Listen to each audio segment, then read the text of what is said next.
perlindungan yang maha tinggi dan bermalam dalam naungan yang maha kuasa.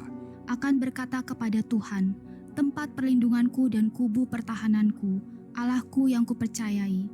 Sungguh, dialah yang akan melepaskan engkau dari jerat penangkap burung, dari penyakit sampar yang busuk. Dengan ketpaknya ia akan menudungi engkau, di bawah sayapnya engkau akan berlindung. Kesetiaannya ialah perisai dan pagar tembok. Engkau tak usah takut terhadap kedahsyatan malam, terhadap panah yang terbang di waktu siang, Terhadap penyakit sampar yang berjalan di dalam gelap, terhadap penyakit menular yang mengamuk di waktu petang. walau 1.000 orang rebah di sisimu dan 10.000 di sebelah kananmu, tetapi itu tidak akan menimpamu. Engkau hanya menontonnya dengan matamu sendiri dan melihat pembalasan terhadap orang-orang fasik. Sebab Tuhan ialah tempat perlindunganmu, yang maha tinggi telah kau buat tempat perteduhanmu. Malapetaka tidak akan menimpa kamu, dan tulah tidak akan mendekat kepada kemahmu. Sebab malaikat-malaikatnya akan diperintahkannya kepadamu untuk menjaga engkau di segala jalanmu. Mereka akan menatang engkau di atas tangannya, supaya kakimu jangan terantuk kepada batu. Singa dan ular tedung akan kau langkahi, engkau akan menginjak anak singa dan ular naga. Sungguh hatinya melekat kepadaku, maka aku akan meluputkannya. Aku akan membentenginya, sebab ia mengenal namaku. Bila ia berseru kepadaku, aku akan menjawab. Aku akan menyertai dia dalam kesesakan. Aku akan meluputkannya dan memuliakannya. Dengan panjang umur akan kukenyangkan dia, dan akan kuperlihatkan kepadanya keselamatan daripadaku.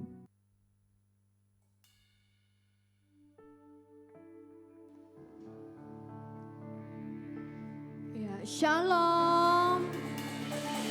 Sekali lagi shalom. Puji nama Tuhan, pada kesempatan sore hari ini kita diberi kesempatan kembali untuk datang ke rumah Tuhan, untuk memuji dan memuliakan nama Tuhan. Seberapapun kita yang hadir di tempat ini, kita yakin dan percaya Tuhan ada, Tuhan hadir di tengah-tengah kita. Sebelum kita memulai ibadah kita, mari kita tundukkan kepala, mari kita bersatu hati di dalam doa. Terima kasih Tuhan Yesus. Engkau sungguh baik dalam kehidupan kami Tuhan. Pada kesempatan sore hari ini, kami datang dengan penuh kerinduan kami, dengan penuh ucapan syukur kami Tuhan. Sepanjang minggu ini Engkau sudah menyertai kehidupan kami. Kini tiba saatnya Tuhan, kami mau memuji menyembah Engkau. Layakkan setiap kami. Biarlah setiap kami boleh merasakan kehadiran Tuhan, lawatan Tuhan dalam kehidupan setiap pribadi kami. Terima kasih Tuhan, kami menyerahkan ibadah kami pada sore hari ini ke dalam tangan-Mu. Hanya di dalam nama Tuhan Yesus, yang percaya sama-sama katakan, amin. Kita siapkan hati kita. Kita mau datang kepada Tuhan. Penyertaannya sungguh sempurna.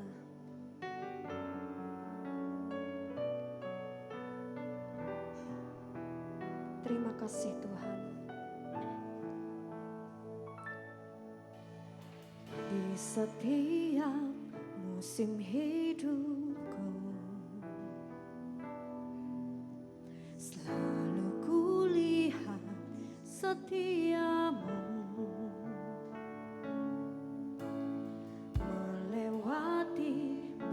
Yang besar, tangan-Mu menjaga langkahku di dalam setiap keadaan. Engkau mendengar seruanku, Kau Tuhan tak pernah berlepas. Tangan-Mu menjaga hidupku. Bersama-Mu ya Tuhan, aku sanggup berjalan dengan sayapmu, ku kan terbang tinggi bersamamu. Aku menang bersamamu, bersamamu ya Tuhan. Aku sanggup berjalan dengan sayapmu, ku kan terbang tinggi bersamamu. Aku menang. Dengan kesungguhan hati kita angkat pujian kita. Di setiap musim hidupku, selalu kami lihat setiamu Tuhan. Setiamu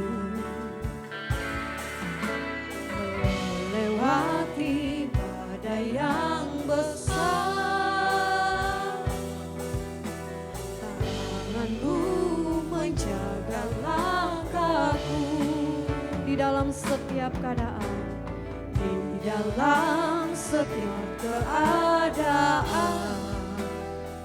Engkau mendengar seruan kami Tuhan, dengar seruanku. Kau Tuhan tak pernah terlelah, tanganmu menjaga langkahku bersamamu ya Tuhan. Aku sanggup berjalan dengan sayapmu, ku kan terbang tinggi bersamamu. Aku menang bersamamu, bersamamu ya Tuhan. Aku sanggup berjalan bersama sayapmu, ku kan terbang tinggi bersamamu. Aku menang bersamamu, bersamamu ya Tuhan. Aku sanggup berjalan dengan sayapmu, ku kan terbang tinggi bersamamu. Aku menang bersamamu ya Tuhan. Aku sanggup berjalan dengan sayapmu, ku kan terbang tinggi bersamamu. Aku menang.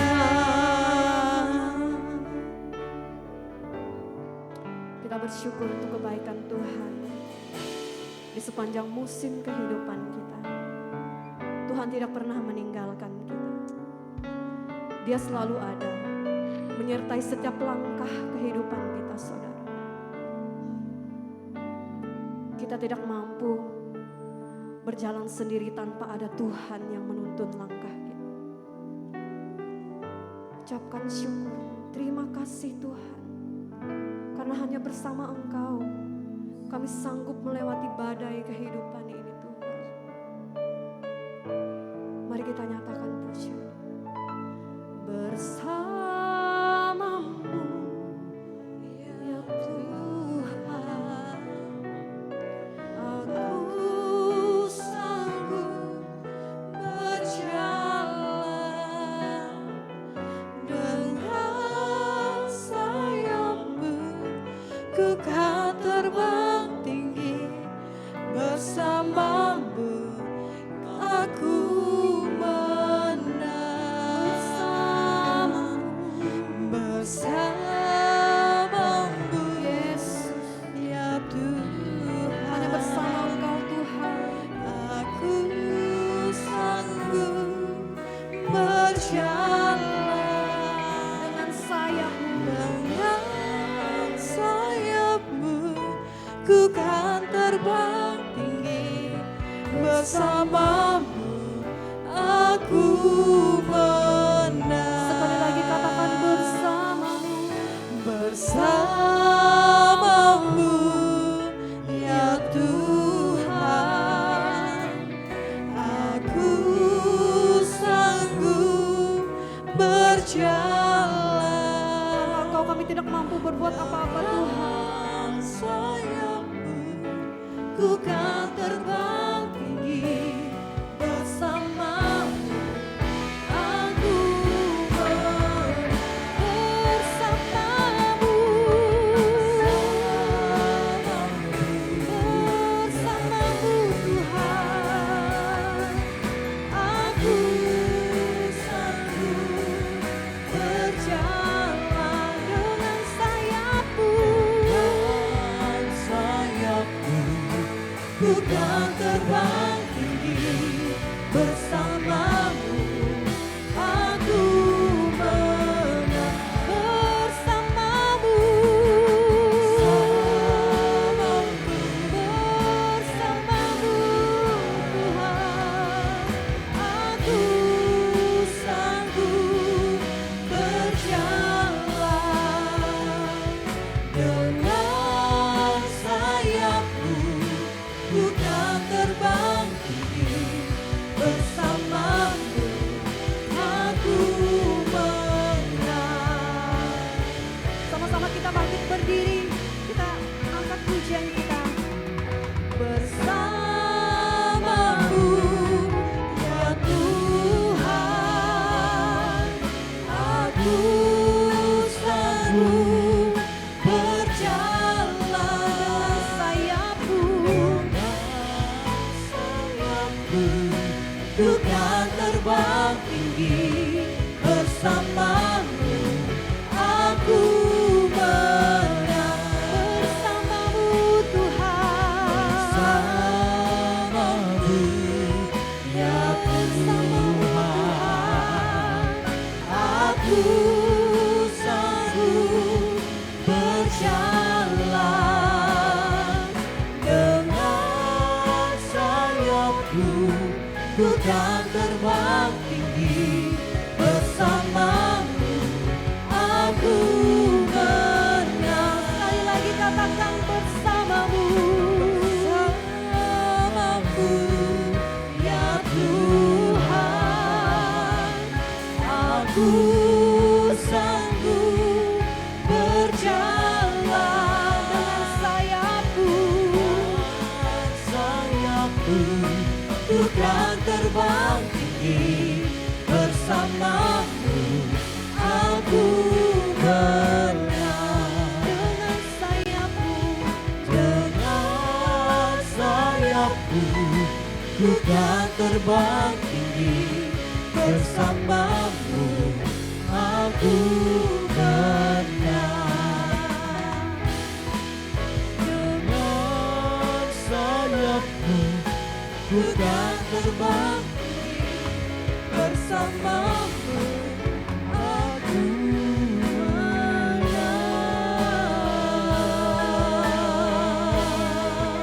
sorak-sorai kemuliaan-Mu Tuhan. Yesus, Yesus, bersama-Mu, bersama-Mu Tuhan. Kami menang, kami dimampukan.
menjalani kehidupan kami. Terima kasih Tuhan. Bersamamu ya Tuhan, aku sanggup berjalan dengan sayapmu, ku kan terbang tinggi bersamamu, aku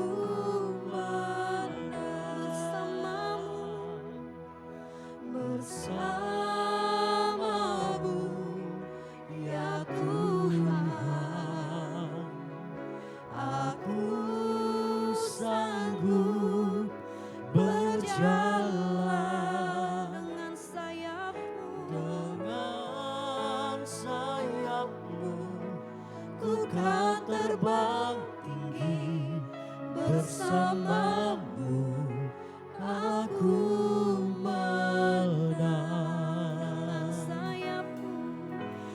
dengan sayapmu, ku kan terbang tinggi bersamamu, aku menang.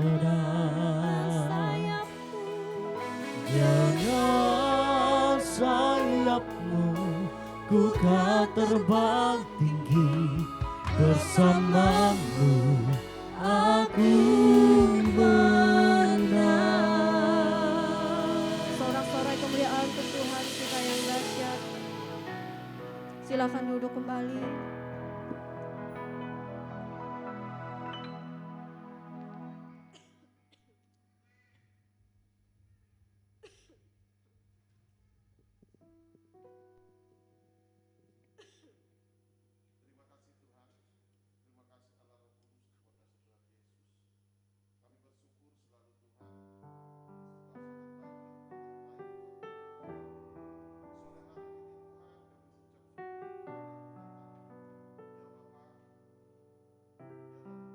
Sore hari ini kami menyampaikan pokok-pokok doa syafaat kami kepadamu Bapa. Hanya kepadamulah kami berserah Bapa dalam segala hal. Biarlah sore hari ini Bapa kami berdoa untuk bangsa kami. Biarlah Tuhan memberkati bangsa negara kami ini. Dari lautannya, sungainya, udaranya Tuhan memberkati semua. Begitu juga semua potensi-potensi alam yang ada juga Tuhan memberkati semua yang ada. Ya Bapa, juga kami berdoa buat pemimpin bangsa ini. Biarlah bangsa ini Tuhan, Engkau memberkati pemimpin-pemimpin kami dari presiden sampai jajaran kabinetnya Tuhan. Tuhan memberkati mereka, Tuhan memberikan mereka hikmat-Mu, Tuhan memberikan mereka berkat yang berkelimpahan. Biar mereka bisa menjalankan tugas mereka sesuai dengan visi dan misi-Mu Bapa di Indonesia ini. Begitu juga Bapa, kami juga berdoa Bapa untuk para pemimpin-pemimpin bangsa ini. Biarlah Tuhan juga menaruh para pemimpin-pemimpin, memilih pemimpin-pemimpin yang baru nanti sesuai dengan kehendak-Mu Bapa. Engkau memberkati setiap para calon-calon pemimpin ini. Engkau mempersiapkan pemimpin-pemimpin ini seperti Engkau menyiapkan Daud untuk memimpin bangsa Israel. Begitu juga Bapa, kami juga berdoa khusus untuk provinsi kami, Provinsi Kalimantan Tengah. Tuhan juga memberikan damai sejahtera-Mu. Ada salom buat lautannya, ada salom buat daratannya, ada salom buat udaranya. Tuhan, kami juga memohon kepada belas kasihan-Mu. Jauhkan kami dari segala bala bencana alam, ataupun kebakaran hutan, kebakaran apa yang terjadi di provinsi kami ini Tuhan. Kami mohon turut campur tangan-Mu Bapa, belas kasihan-Mu Bapa, biarlah Engkau juga bekerja atas provinsi kami ini Bapa. Juga Bapa, tidak lama lagi juga provinsi ini dan kota ini juga akan mengikuti pemilihan umum Bapa. Engkau memberkati para calon-calon ini Bapa, Engkau memilih calon-calon ini Bapa sesuai dengan kehendak-Mu Bapa. Semua kami serahkan ke dalam tangan-Mu Bapa. Biarlah semua atas provinsi kami, kota Kepalangkaraya ini jadi sesuai kehendak-Mu Bapa. Kau memberkati juga kota Palangkaraya ini di mana kami sekarang tinggal Bapa. Biar Kau juga Bapa memberikan damai sejahtera-Mu, sukacita-Mu atas kota Palangkaraya ini. Timur, barat, utara, selatan, tengah-tengah kota ini diberkati Tuhan selalu. Aku mohon turut campur tangan Tuhan juga memberkati juga semua pembisnis, usaha, pekerjaan, kesehatan, pendidikan, apapun yang ada perbankan di kota Palangkaraya ini. Sehingga kami Tuhan diberikan juga semua peluang usaha pekerjaan, apapun yang ada di kota ini Tuhan. Biarlah kami juga bisa berpartisipasi di tempat ini Bapa. Engkau memberkati kota Palangkaraya ini Bapa. Engkau menjauhkan dari segala bencana-bencana alam Bapa. Kau jauhkan segala Bapa selama ini banyak kebakaran rumah-rumah. Tuhan kami mohon turut campur tangan-Mu Tuhan. Engkau singkapkan Tuhan apa yang bukan dari rencana-Mu Tuhan. Biarlah semua Tuhan yang menjadi hakimnya. Terima kasih Tuhan, kami juga berdoa untuk gembala sidang kami. Biarlah gembala sidang kami juga Pastor Thomas Chandra dimanapun dia melayani hari ini, Engkau memberkati dia Tuhan. Dimanapun Tuhan juga memberkati juga segala aktivitasnya, berkati keluarganya, berkati juga lumbung-lumbungnya, berkati dimanapun dia melayani. Begitu juga para tim semua FLC Palangkaraya, Tuhan berkati, Tuhan menyertai selalu para leader-leader yang ada di FLC Palangkaraya ini Tuhan. Begitu juga dengan hamba-Mu yang akan menyampaikan kebenaran firman Tuhan sore hari ini Pak Berumbun, urapi hamba-Mu ini Tuhan. Engkau pakai untuk menyampaikan isi hati-Mu di dalam nama Yesus. Terima kasih Tuhan. Kami bersyukur sore hari ini Tuhan. Kami melanjutkan Tuhan ibadah kami sore hari ini. Biar Tuhan turut campur tangan. Biarlah Tuhan menyertai kami senantiasa selalu. Begitu juga dengan orang-orang kudus juga Tuhan memberkati. Orang Tuhan menyertai, Tuhan pelihara kami semua. Begitu juga dengan jemaat-jemaat FLC Tuhan yang tidak hadir pada sore hari ini di rumah maupun yang hadir, Tuhan memberkati, Tuhan memelihara, Tuhan menjaga, melindungi kami senantiasa selalu. Biarlah kami mendapatkan damai sejahtera sukacita-Mu Tuhan. Terima kasih Allah Roh Kudus, terima kasih Yesus Kristus. Inilah seruan doa kami yang kami sampaikan kepadamu Bapa. Terima kasih Tuhan, terima kasih Allah Roh Kudus. Di dalam nama Yesus kami sudah berdoa mengucap syukur. Amin. Haleluya, puji nama Tuhan. Yang ada sukacita, mau bersukacita untuk Tuhan, saya undang bangkit berdiri, kita sama-sama memuji memuliakan nama Tuhan. Kita mau tinggikan sebab Dia adalah Tuhan yang besar. Kita angkat pujian kita.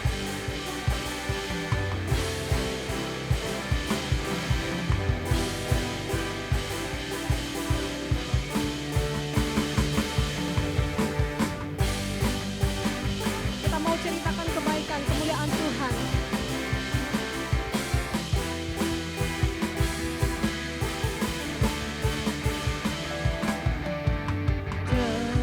Ceritakanlah kemuliaan-Nya di antara segala bangsa, dan perbuatan-Nya yang sungguh ajaib bangsa. Sebab Tuhan Maha Besar dan sangat terpuji, Dia lebih dahsyat dari segala Allah. Katakan sebab Tuhan Maha Besar dan sangat terpuji, kuasa-Nya dahsyat menghancurkan musuh. Mari kita ceritakan kemuliaan.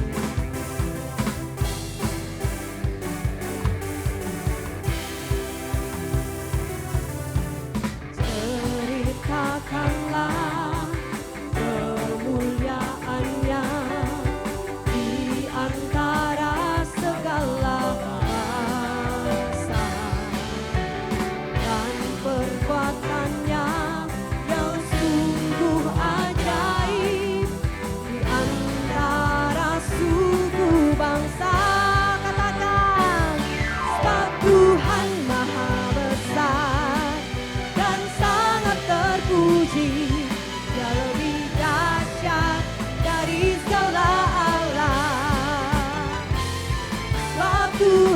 Maha besar dan sangat terpuji, kuasanya dahsyat menghancurkan musuh. Sebab Tuhan Maha besar dan sangat terpuji, Dia lebih dahsyat dari segala Allah. Sebab Tuhan Maha besar dan sangat terpuji, kuasanya dahsyat menghancurkan musuh. Maha besar dan sangat terpuji, Dia lebih dahsyat dari segala Allah. Sebab Tuhan Maha besar dan sangat terpuji, kuasanya dahsyat menghancurkan musuh. Katakan kuasanya dahsyat, kuasanya dahsyat, dahsyat, dahsyat, dahsyat, kuasanya dahsyat, dahsyat, dahsyat, menghancurkan musuh. Haleluya, haleluya. Sorak-sorai kemuliaan untuk Tuhan kita. Dipersilahkan duduk kembali.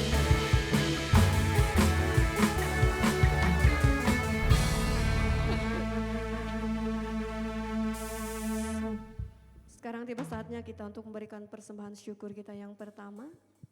Tapi sebelum itu mari kita tundukkan kepala kita bersatu hati dalam doa. Bapak terima kasih jikalau tadi kami sudah memuji, memuliakan Engkau. Kini tiba saatnya Tuhan, kami mau memberikan persembahan syukur kami yang terbaik padamu Tuhan. Biarlah persembahan ini boleh berguna untuk kepujian, kemuliaan, serta pelayanan gerejamu di tempat ini Tuhan. Biarlah Engkau yang memberkati tangan-tangan yang sudah terulur. Engkau memberkati jemaat-jemaat Tuhan di tempat ini. Usaha pekerjaannya Tuhan, berkati Tuhan buat berhasil. Dalam nama Tuhan Yesus kami berdoa dan mengucap syukur. Haleluya. Amin. Kita angkat pujian kita.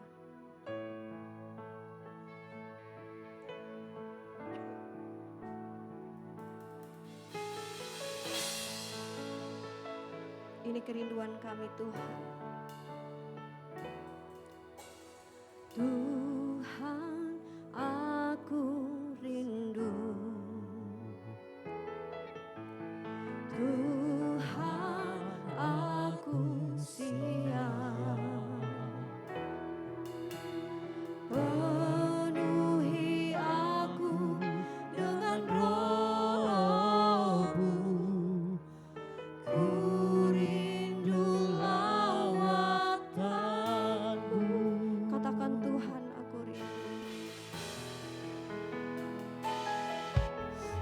Tuhan, aku rindu. Tuhan kami siap. Tuhan, aku siap. Penuhi aku dengan Roh-Mu. Ku rindu lawatan-Mu. Ku rindukan Kau hadir di sini saat ini, Tuhan.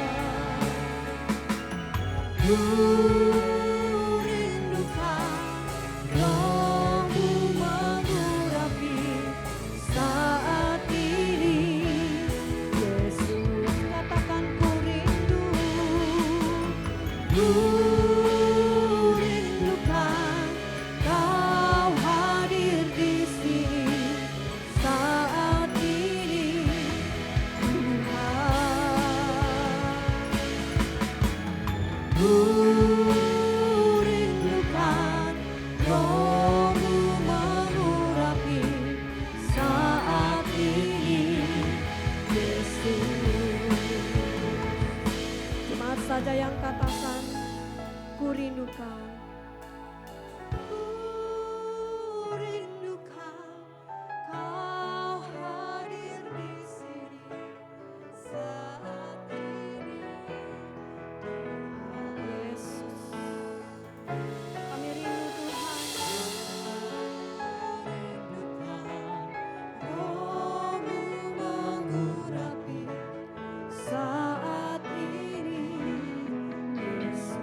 Sekali lagi katakan.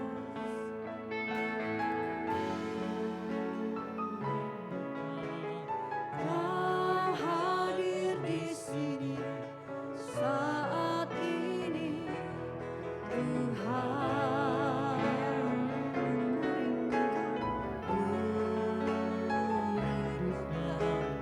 Kau mengurapi saat ini, Yesus. Katakan ku rindukan.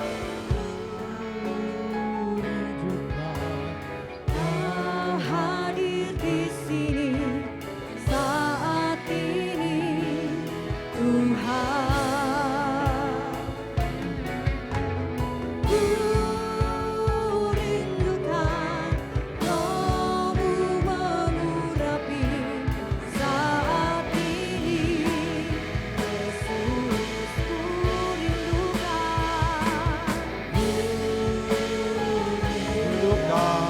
Kau hadir di sini saat ini, Tuhan.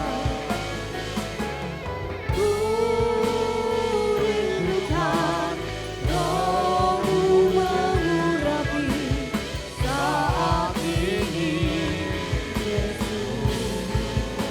Katakan saat ini.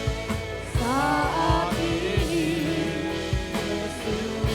Saat ini, saat ini,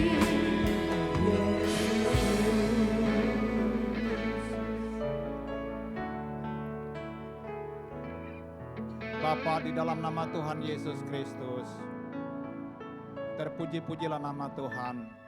Tuhan baik dan sangat baik. Sore menjelang malam hari ini Tuhan, kami yang hadir di sini sudah memuji, memuliakan Engkau, mengagungkan namamu, namamu yang kudus, namamu yang berkuasa, yaitu nama Yesus yang mengasihi kami. Kami sudah menyampaikan doa-doa permohonan kami Tuhan. Kami yakin dan percaya Engkau bertahta di atas segala pujian pengagungan kami, sehingga Engkau menyendengkan telingamu akan seru kami, mengulurkan tanganmu untuk menolong kami. Kami yakin dan percaya Engkau hadir di tempat ini, karena 2 orang atau lebih berkumpul dalam namamu, Engkau hadir tengah-tengah kami. Tuhan, dengan kehadiran-Mu itu kami ingin Engkau berbicara kepada kami. Engkau mengurapi setiap kami yang hadir, Engkau mengurapi hamba-Mu yang Engkau utus. Sembunyikan hamba-Mu di balik salib-Mu Tuhan, biar Engkau yang nampak. Aku tidak punya keahlian, aku tidak punya hebat berbicara, aku sangat terbatas. Tapi kami menyembah Allah yang tidak terbatas. Engkaulah Raja kami, Tuhan kami, Raja di atas segala Raja, Tuhan di atas segala Tuhan. Oleh sebabnya Tuhan, kami datang kepada Engkau, sampaikan isi hati-Mu melalui hamba-Mu. Terima kasih atas pengurapan-Mu, terima kasih atas kehadiran-Mu, kami siap untuk mendengar. Di dalam nama Yesus, setiap kuasa kegelapan kami mematahkan kuasanya dari tempat ini. Roh Kudus beracara di tempat ini, mengurapi setiap kami.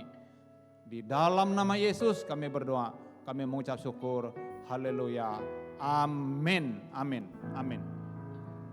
Salam. Terima kasih atas kehadiran kita semua. Terima kasih atas imam-imam musik yang sudah membawa kita kepada hadirat Tuhan. Baik Bapak Ibu yang dikasihi oleh Tuhan, waktu saya diminta untuk sharing firman Tuhan, saya merenung-merenung. Apa yang kira-kira saya akan sampaikan. Lalu saya berdoa, meminta kepada Tuhan, meminta kepada Roh Kudus, supaya kerinduan saya, doa saya bahwa apa yang saya sampaikan itu boleh menguatkan kita, boleh memampukan kita bahwa apa yang saya sampaikan itu bisa kita lakukan. Jadi apa yang saya renungkan, apa yang saya mau sampaikan ini adalah apa yang pernah saya alami dalam kehidupan saya. Jadi saya mau menyampaikan tentang topik doa. Topik doa. Kalau Pak Daud Tony selalu tanya, tentang apa katanya. Diulangi lagi kalau dia menyampaikan sesuatu, tentang apa Bapak Ibu katanya. Kalau saya tanya Bapak Ibu, apa yang saya mau sampaikan tadi? Tentang topik doa. Berarti kita mendengar artinya. Nah, Bapak Ibu yang dikasihi oleh Tuhan, dari beberapa yang saya pernah ikuti, dari beberapa yang pernah saya baca dan saya pernah dengar bahwa doa itu kalau pendeta Debbie Basir itu bilang kepanjangannya adalah duduk omong-omong sama Allah. Duduk omong-omong sama Allah itu doa menurut dia. Jadi mungkin juga dia punya pemahaman yang lain tapi dia mau yang praktis. Tapi saya mau katakan bahwa yang saya pelajari juga bahwa doa itu memang ada yang duduk, ada yang berdiri, ada berjalan, ada yang di tengah orang banyak, ada berdoa sendiri, ada banyak orang berdoa gitu kan. Ya, ada macam, nanti mungkin yang lebih nanti saya akan sampaikan juga. Doa kalau saya pelajari juga dengan misalnya Daud dikala dia mau berperang dia tanya Tuhan. Jadi artinya di situ kita melihat bahwa doa itu adalah percakapan. Kalau kita tanya kan berarti ada orang yang teman kita berbicara. Misalnya saya dengan Pak Ginter, saya menanyakan dia berarti ada Pak Ginternya atau lewat via atau bagaimana sekarang kalau komunikasi. Itu doa, komunikasi dua arah artinya, itu doa. Jadi artinya percakapan dengan orang. Tapi yang ini karena doa adalah percakapan dengan Tuhan Allah. Jadi kalau kita berdoa jangan satu arah. Yang sering terjadi artinya saya pribadi maksud saya sering kita itu ngerocos saja berdoa itu kan. Kita itu maunya kita saja, enggak kita tidak seperti orang bercakap-cakap, misalnya suami istri dengan teman, itu maunya, itu doa itu sebenarnya. Jadi saya itu agak terkejut bahwa dikala saya berdoa, saya pikir tadi semestinya saya berdoa itu saya mestinya tanya Tuhan, termasuk misalnya saya mempersiapkan khotbah saya, apa yang perlu saya sampaikan Tuhan, saya bilang gitu. Roh Kudus apa yang saya mau sampaikan. Ya, lalu saya belajar karena Roh Kudus itu berbicara melalui hati nurani. Hati nurani itu adalah di mana kita pernah membaca firman Tuhan. Jadi kita diingatkan oleh firman Tuhan bahwa berdoa itu misalnya saya pernah baca kaitan dengan Daud itu dalam dia berperang. Dia sudah menang lalu ada musuh lagi datang waktu dia berperang, sebelum dia berperang dia tanya Tuhan apakah saya menghadapi orang ini atau bagaimana siasat dan sebagainya macam-macam cara untuk mengalahkan orang itu atau berperang atau bagaimana. Lalu dia menang, dia berperang, Tuhan kasih tahu caranya begini, lalu ada lagi musuh, dikira artinya musuh itu karena di dalam hidup ini termasuk musuh-musuh itu tadi ada setelah selesai itu belum selesai, datang lagi. Lalu bagi Daud semestinya kalau menurut kita itu bahwa kalau dia berperang sudah menang berarti dengan cara yang sama dia akan berperang, tapi dia tidak, dia bertanya. Artinya bahwa menunjukkan bahwa Daud itu menurut saya itu menunjukkan bahwa dia sangat bergantung kepada Tuhan. Artinya apa? Dikala kita berdoa menunjukkan bahwa kita ini tergantung kepada Tuhan Allah. Karena kita tahu bahwa Tuhan Allah itu adalah Allah yang maha kuasa, yang berkuasa atas segala sesuatu, dahsyat, sanggup mengatasi segala persoalan, masalah kita. Jadi doa itu adalah mendownload kuasa yang adri kudrati kepada kita yang terbatas. Itu doa, mendownload. Nah, doa itu kenapa kita berdoa? Kenapa kita berdoa? kita baca 2 Tawarikh 7 ayat 14 hingga 15. Coba kita baca. Coba bisa, ini enggak bisa yang ini. 2 Tawarikh 7 ayat 14 hingga 15.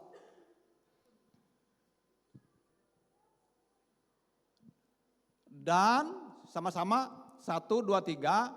Dan umatku yang atasnya namaku disebut merendahkan diri, berdoa, mencari wajahku, lalu berbalik dari jalan-jalannya yang jahat, maka aku akan mendengar dari surga dan mengampuni dosa mereka serta memulihkan negeri mereka. Ayat 15, dan ayat 15, sekarang mataku terbuka dan telingaku menaruh perhatian kepada doa dari tempat ini. Kembali kita ayat 14. Di sini kita melihat bahwa di dalam perjanjian lama, di dalam 2 Tawarikh ini, kita melihat bahwa ini doa untuk bangsa-bangsa gitu kan, untuk bangsa dan negara. Di sini kita melihat bahwa berdoa itu adalah, pertama adalah kerinduan Tuhan, kerinduan Allah kepada kita, kepada orang-orang yang percaya. Jadi doa adalah sebuah kerinduan Tuhan, kebangunan rohani datang dari Tuhan, maka kita harus berdoa untuk kebangunan rohani. Jadi ini contoh bahwa contoh doa untuk bangsa dan negara. Tadi saya sebutkan bahwa begini Bapak Ibu, pengalaman saya dalam doa itu kan banyak macam. Ini kan untuk bangsa dan negara. Dari hal pribadi, dari lingkungan kita, jiwa-jiwa, untuk kebangunan rohani, untuk mengusir setan iblis, masalah ekonomi, masalah keuangan, masalah keluarga, masalah jodoh, masalah pacar. Macam-macam. Dari masalah rumah tangga, pribadi, dari hal yang semakin jauh, semakin besar seperti yang disampaikan tadi, itu contoh yang doa syafaat tadi sampai kepada ibadah kita pada sore hari ini. Dari bangsa dan negara, itu hal-hal yang kita doakan. Jadi apa artinya bahwa di dalam doa itu tidak semata-mata doa itu yang Tuhan mau itu tidak semata-mata untuk kepentingan kita secara pribadi. Nah, yang berikut kita mau lihat, kita pelajari bahwa kita melihat di dalam doa itu adalah tentu kalau saya pelajari beberapa tentang doa ini, beberapa hal yang perlu kita perhatikan di dalam doa. Karena apa? Karena pengalaman saya pribadi, ada doa yang tidak dijawab. Ada doa yang langsung dijawab. Ada doa yang lama dijawab. Ada di dalam hidup ini yang kita walaupun kita tidak doakan, Tuhan kasih. Misalnya udara, nggak usah kita minta langsung ada. Kalau enggak didoakan, kalau kita berdoa minta udara, mungkin sempat kita enggak bisa bernapas, Bapak Ibu. Nah, matahari, apalagi ada banyak. Nah, saudara yang dikasihi oleh Tuhan,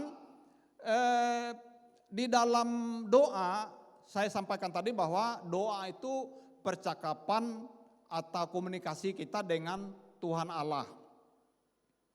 Kita tahu bahwa tadi saya sampaikan bahwa Tuhan Allah itu maha kuasa, dahsyat, menyediakan segala sesuatu, memperhatikan kita, Dia tahu segala sesuatu, bahkan yang dulu, sekarang, Tuhan tahu dan yang akan datang juga Tuhan tahu. Dan semua dalam kendali Tuhan. Tuhan itu maha kudrat, maha kuasa, maha besar, maha dahsyat, maha mulia, maha adil, maha mendengar. Bahkan hati kita Tuhan tahu. Kebutuhan kita pun Tuhan tahu. Tetapi yang jadi masalahnya adalah kita juga tahu bahwa Tuhan itu juga Maha Kudus, Maha mendengar segala sesuatu. Makanya hari ini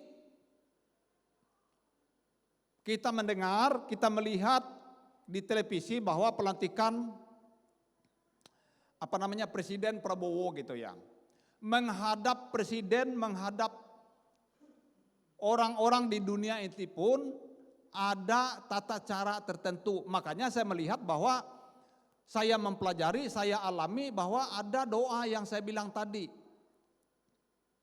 Ada yang semestinya menurut kita itu Tuhan menjawab. Tetapi kenapa tidak dijawab? Kenapa itu lambat? Contoh begini, saya mau kesaksian begini. Saya itu di dalam rumah tangga, itu kami kan orang 4 anak saya itu. 3 perempuan, 1 laki-laki. Jadi keempat orang itu berbeda-beda. Jadi manusia itu walaupun kembar, anak saya itu berbeda-beda Bapak Ibu. Jadi kenapa saya sampaikan berbeda-beda begini. Ada saya perhatikan termasuk saudara saya, atau teman-teman saya termasuk mungkin di gereja ini saya lihat mungkin tidak ada di sini lah.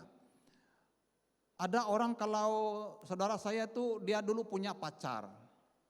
Dia punya pacar, lalu pacarnya itu kawin, tapi bukan dengan dia, nikah.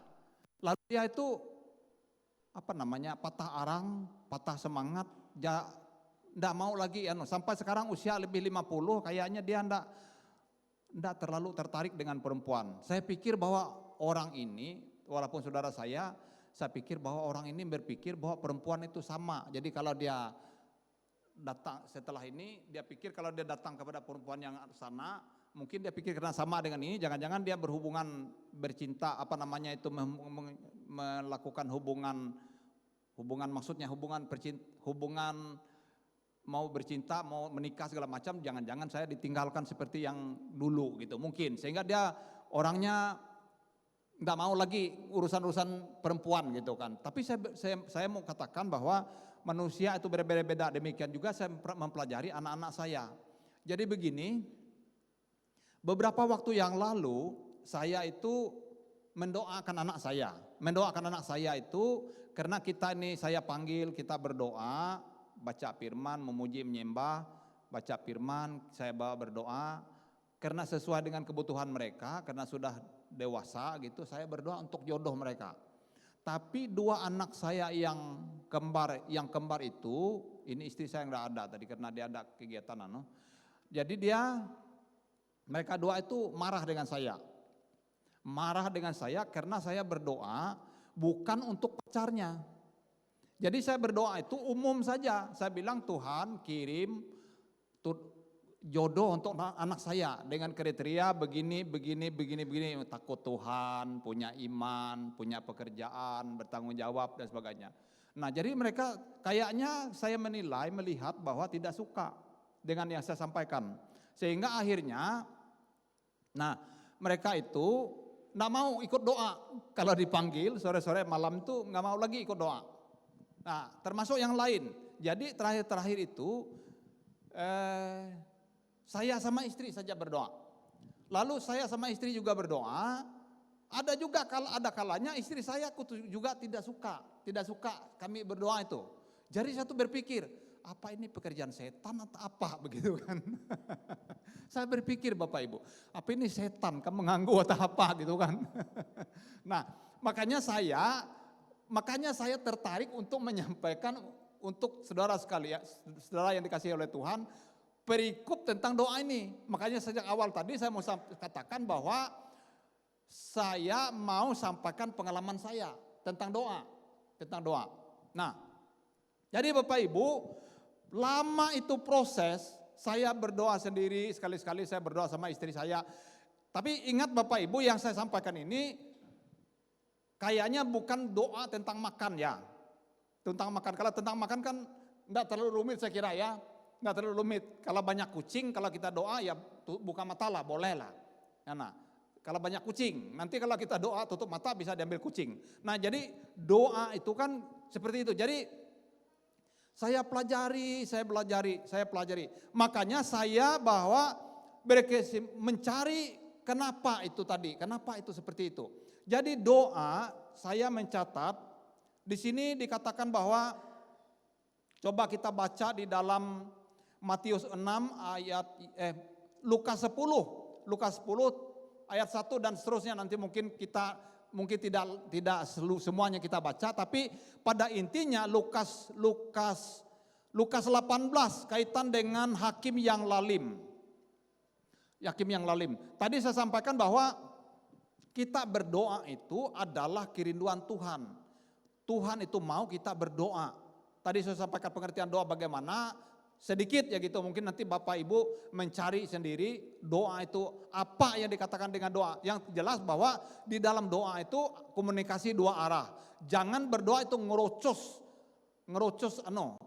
intinya. Jadi ada doa itu ada dua arah. Kalau kita pelajari kaitan dengan Daud, dia berperang, dan ada juga doa yang spontanitas, ada doa itu. Nah, di dalam Lukas 18 itu hakim yang lalim. Coba mungkin 1-2 ayat hakim yang lalim, kita melihat bahwa di situ dikatakan bahwa doa yang tidak jemu-jemu. Artinya doa itu saya mau sampaikan di dalam Lukas 18 itu, doa itu Tuhan itu mau kita berdoa tidak jemu-jemu walaupun belum dijawab. Mungkin ada karena ada banyak kesisian orang, ada yang berdoa 1 hari waktu itu langsung dijawab misalnya. Doa yang langsung dijawab, misalnya kita doa makan kan langsung ada makanan di situ. Kita yakin percaya Tuhan berkati, lalu kita percaya kita makan itu. Nah, kita makan itu makanan, kita yakin dan percaya segala virus kuman penyakit dihancurkan oleh Tuhan. Kita doa, itu langsung dijawab itu. Langsung dijawab, doa makan itu ada. Dan saya pernah juga berdoa bahwa pengalaman kita, mungkin Bapak juga Ibu pernah saya dengar juga kesaksian-kesaksian dari kawan-kawan di tempat ini, berdoa yang memang kebutuhan kita. Saya pernah itu habis beras, duit nggak kita doa memang kalau kita butuh, memang kebutuhan kita, kalau nggak ada itu kita akan mati, akan kelaparan. Tuhan langsung menjawab. Pernah saya itu ada, artinya mujizat itu terjadi gitu. Ada kalanya kita berdoa untuk mengusir setan, seperti saya sampaikan tadi, seperti kita lihat Pastor Thomas itu kalau dia doa ngusir setan, setannya keluar. Itu artinya langsung dijawab Bapak Ibu ya, langsung dijawab. Ada yang langsung dijawab. Saya pernah berdoa untuk istrinya kemenakan saya, berdoa untuk ngusir setan juga langsung keluar, artinya langsung dijawab. Ada juga yang saya bergumul yang tidak langsung dijawab itu, tidak tapi jawaban itu ada yang sama dengan sesuai dengan kehendak kita, ada yang di luar yang kita doakan, ada yang lebih gitu. Misal saya doa dulu untuk kepindahan menantu saya dan anak saya dari Tarakan, saya bilang sama Tuhan karena keuangan saya memang tidak terlalu banyak, jangan supaya tidak terlalu membebani mereka. Kalau saya berkunjung ke tempat mereka, saya bilang kalau mereka pindah dari Tarakan itu pindah 1 kali penerbangan saja. Ternyata Tuhan menjawabnya pindah ke Palangkaraya. Jadi di Palangkaraya enggak usah penerbangan. Mereka aja yang terbang ke sini. Saya naik sepeda motor bisa ke tempat mereka. Itu Tuhan itu saya bilang sama istri saya, itu luar biasa. Bukan kebetulan mereka pindah ke sini. Makanya saya senang, saya bersuka cita memuji Tuhan karena mereka pindah ke sini. Jadi Tuhan tuh lebih tahu dari apa yang kita perlukan, dari apa yang kita doakan. Ada yang lebih, ada yang sama, ada yang Tuhan tidak jawab. Nah, di dalam ini kita melihat di dalam Lukas itu, Lukas 18 itu hakim yang lalim. Itu Tuhan minta supaya kita berdoa tidak jemu-jemu. Ada yang lain bahwa Tuhan bilang dikala di Taman Getsemani, dikala Tuhan Yesus berdoa karena mau disalib, itu dia bilang sama murid-muridnya, yang sering juga mengingatkan saya Bapak Ibu, bahwa Tuhan bilang berdoa supaya kamu tidak kena pencobaan. Jadi kalau kita, artinya apa? Kalau kita kurang berdoa, berarti pencobaan itu bisa datang. Karena di dalam Yohanes 10 ayat 10 mengatakan bahwa setan itu, iblis itu berjalan berkeliling Nah, pencuri datang hanya untuk mencuri dan membunuh dan membinasakan. Aku datang supaya mereka mempunyai hidup dan mempunyai hidup langsung. Bukannya lain ayatnya. Jadi pencuri atau iblis itu katanya itu ada ayatnya yang iblis itu berjalan berkeliling seperti singa mengaum-ngaum mencari orang yang dapat ditelannya. Jadi ingat bahwa memang dia tidak, artinya iblis setan itu aktif. Jadi kita itu lebih semestinya untuk itu, karena iblis setan aktif, lalu Tuhan itu mau kita itu lebih aktif. Karena di waktu kita berdoa, maka pencobaan itu dijauhkan daripada kita. Perlindungan Tuhan itu bagi kita sempurna, Bapak Ibu. Nah, dikatakan bahwa itu dikatakan bahwa iblis setan itu berkeliling mengaum seperti singa mengaum-ngaum. Nah, kita baca lagi Matius 6 ayat 10. Tadi saya sampaikan bahwa saya mempelajari ada beberapa hal yang perlu kita perhatikan di dalam doa. Yang pertama bahwa Tuhan itu di dalam Matius 6 ayat 10 itu dikatakan, datanglah kerajaan dalam doa Bapa kami, datanglah kerajaanmu, jadilah kehendakmu di bumi seperti di surga. Tuhan itu mau bahwa doa kita itu maunya sesuai dengan kehendak Tuhan, bahwa yang Tuhan mau bahwa kerajaan surga itu terjadi, artinya menarik kuasa, menarik suasana Tuhan Allah itu dari surga ke bumi ini. Bahwa yang Tuhan mau di dalam doa itu sesuai dengan kehendak Tuhan. Sesuai dengan kehendak Tuhan yang kita doakan itu. Artinya sesuai dengan kehendak Tuhan itu adalah sesuai dengan firman Tuhan. Jadi sering saya sampaikan bahwa di dalam doa itu sesuai dengan firman Tuhan. Makanya di dalam yang sering mengingatkan saya itu bahwa kalau kita berdoa, jangan lupa berdoa itu baca firman Tuhan. Baca firman Tuhan. Jadi yang Tuhan jawab, yang Tuhan mau itu, yang terjadi jawaban doa kita itu adalah sesuai dengan firman Tuhan. Apa yang sesuai dengan firman Tuhan itu yang selalu ada di dalam Alkitab, Bapak Ibu. Misalnya menghancurkan kuasa iblis, menyembuhkan penyakit, menyelamatkan jiwa-jiwa, makanya kita berdoa untuk jiwa-jiwa, untuk bangsa dan negara, pemulihan bangsa negara sesuai dengan 2 Tawarikh 7 yang 14 hingga 15 tadi. Untuk keselamatan jiwa-jiwa, untuk pemulihan ekonomi. Jadi suasana di surga itu ditarik ke dunia ini, itunya maunya Tuhan. Ada damai, ada sukacita, ada keselamatan, iblis setan dihancurkan. Itu yang Tuhan mau, itu yang dimaksudkan bahwa kita berdoa untuk menarik kerajaan suasana surga kepada bumi. Di dalam suasana rumah tangga ada damai, ada sukacita. Nah, itu yang pertama. Doa terwujud dalam kehidupan kita dan keluarga kita sesuai dengan rencananya Tuhan. Yang berikut adalah berdoa tidak mementingkan diri sendiri. Dalam Yakobus 4 ayat 3, kita itu harus berdoa, tetapi kenapa kita berdoa tidak dijawab? Hal yang harus kita hindari, kita lihat bahwa doa itu isinya itu kita ada kalanya kita berdoa untuk mementingkan diri sendiri. Nah, misalnya kita tuh berdoa supaya kita nih kaya raya, punya mobil, punya uang banyak, tapi apa yang kita di dalam hati kita Tuhan rencana kita untuk menggunakan keuangan, untuk menggunakan kekayaan kita, harta benda kita untuk kepentingan diri sendiri. Supaya orang misalnya melihat kita nih hebat, banyak duit, tanpa memikirkan keadaan orang lain. Dihabiskan, nah ini, memuaskan hawa nafsu. Atau kamu berdoa juga tetapi kamu tidak menerima apa-apa karena kamu salah berdoa. Sebab yang kamu minta itu hendak kamu habiskan untuk memuaskan hawa nafsu. Ada itu di dalam hati kita. Nah, Apakah kekayaan itu salah? Apakah kekayaan itu keliru? Tidak salah, tidak keliru. Di dalam Alkitab kita lihat Abraham. Abraham itu juga kaya, Abraham itu diberkati. Tentu dia berdoa, tentu itu adalah jawaban doanya. Tuhan memberkati dia dengan kekayaan yang luar biasa. Kalau kita baca, kita pelajari bahwa dia sampai berpisah dengan kemenakannya Lot. Karena banyaknya ternaknya, karena banyaknya harta bendanya. Itu saking banyaknya tidak cukup katanya wilayah itu untuk mereka bersama-sama di situ. Tidak kaya, tapi saya pelajari bahwa kita baca Abraham itu contohnya dia itu orang yang murah hati. Murah hatinya begini. Dia itu suka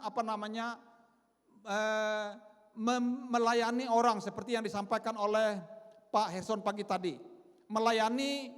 Kalau ada orang datang, dia melayani orang, kasih makan, sehingga dia dengan tidak sengaja melayani malaikat-malaikat. Bahkan kan 3 orang malaikat Tuhan, dan dia aja dengan kemenakannya Lot tidak serakah dia. Dikala dia mau berpisah karena terjadi perkelahian antara anak buah Lot dengan Abraham. Dia itu Abraham sebagai paman, dia itu meminta untuk Lot yang memilih gitu, bukan dia yang mengatur. Silakan kalau kamu ke barat, aku ke timur, kalau kamu ke sana, aku ke sini, supaya tidak terjadi perkelahian. Dia itu orangnya suka mengalah dan dia suka memberkati orang lain. Bahkan kita melihat bahwa walaupun dia diberikan anak janji, Lot itu dia memberikan anak itu sebagai persembahan, anak satu-satunya, yaitu Ishak. Itulah Lot, satu-satunya pun dia mau memberikannya kepada Tuhan sebagai persembahan, walaupun diganti dengan dengan domba, ya kan? Dengan domba. Tuhan terlebih lagi memberikan hidupnya kepada kita seperti yang disampaikan pagi tadi. Itu Tuhan itu artinya bahwa di dalam hal murah hati itu, kalau kita pelajari bahwa Tuhan memberikan teladan, Tuhan memberikan contoh kepada kita dalam hal memberikan pelayanan yang dalam hidup kita. Bahkan dia memberikan nyawanya untuk melayani kita, supaya kita yang berdosa ini, kita yang seharusnya masuk neraka, menjadi diselamatkan oleh Tuhan. Demikian juga dengan dengan doa. Tuhan Yesus sendiri memberikan contoh teladan kepada kita bagaimana berdoa. Dia berdoa seorang diri, naik ke atas bukit seorang diri, bahkan semalam-malaman dia berdoa. Dia berdoa semalam-malaman dan sampai mencucurkan keringat seperti darah katanya. Dikala dia mengalami yang namanya persoalan, pergumulan untuk menebus kita di kayu salib. Jadi pergumulannya luar biasa, juga doanya juga luar biasa. Semakin banyak pergumulan kita, artinya Tuhan memberikan contoh teladan untuk kita harus semakin banyak berdoa. Banyak berdoa. Tuhan memberikan contoh teladan. Di samping perintah juga Tuhan memberikan contoh, bukan cuma perintah. Kalau Tuhan itu bukan cuma perintah-perintah, tapi dia memberikan teladan. Jadi misalnya kayak khotbah ini bukan khotbah kaitan dengan doa, tapi tidak berdoa. Itu maksudnya. Jadi karena memang pemberitaan firman Tuhan itu kan 2 arah. Satu untuk Bapak Ibu dan juga untuk saya pribadi. Jadi juga karena saya belajar kaitan dengan menyampaikan firman Tuhan kaitan dengan berdoa, saya juga banyak belajar. Di sini pun juga masih proses belajar. Yang ketiga adalah berdoa yang Tuhan mau itu adalah berdoa tanpa kebencian. Nah, jadi misalnya di dalam Matius 5 ayat 24 yang saya sampaikan tadi, misalnya juga di dalam 1 Petrus 3 ayat 1 Petrus 3 ayat 7 kaitan dengan suami istri. Nah, jadi suami istri dengan anak, dengan siapa saja kalau kita berdoa, jangan kita sambil jengkel. Karena saya bilang tadi, karena ada kalanya kita itu, saya itu, demikian juga kamu, hai suami-suami, hiduplah bijaksana dengan istrimu, sebagai kaum yang lebih lemah, hormatilah mereka sebagai teman pewaris dari kasih karunia, yaitu kehidupan, supaya doamu jangan terhalang. Jadi di dalam rumah tangga itu harus rukun, harus saling mengasihi, saling mengampuni. Kalau firman Tuhan bilang bahwa kalaupun kan bisa saja, ada firman Tuhan katakan bahwa apabila kamu marah, jangan matahari terbenam, jangan sampai tidak padam amarahmu. Jangan memberi kesempatan kepada iblis. Nah supaya katanya, jadi artinya apa? Kita ini bisa marah, saya pernah marah, saya yang khotbah juga pernah marah. Bapak Ibu juga saya pikir, saya percaya bahwa pernah marah. Apa kita sini semua alim-alim semua Anda pernah marah?